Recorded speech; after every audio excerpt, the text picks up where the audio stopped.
Hello বন্ধুরা, good morning. তোমরা সবাই কেমন আছো? আমি আশা করছি তোমরা সবাই খুব ভালো আছো, আমিও ভালো আছি। আজ একটা নতুন দিনের শুরু আমার তরফ থেকে হলো সকল বন্ধুর জন্য অনেক ভালোবাসা।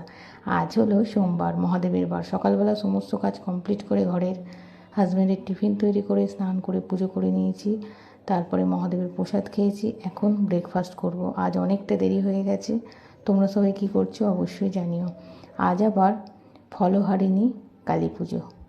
আজকে সকালবেলা 11টার পরে অমাবস্যা লেগে গেছে, কালকে সকালবেলা ছেড়ে যাবে। যাদের বাড়িতে অমাবস্যাতে পুজো হয় তাদের বাড়িতে আজকে পুজো হবে। যারা যারা পুজো করে কালী পুজো তারা আজকে পুজো করবে। হর হর মহাদেব, ওম নমঃ শিবায়, জয় শিব শম্ভু ভোলেনাথ। সবাইকে ভালো রেখো, সবাইকে সুস্থ রেখো, সবার মনের আশা পূর্ণ করো। আজকের দিনটা সবাই খুব ভালো করে কাটাবে। সবাই ভালো থাকবে, সুস্থ থাকবে, সাবধানে থাকবে। নিজেরা নিজের পরিবারের খেয়াল রাখবে। এখনকার মতো ভিডিও শেষ করছি। পরের ভিডিওতে খুব তাড়াতাড়ি দেখা হচ্ছে। টাটা।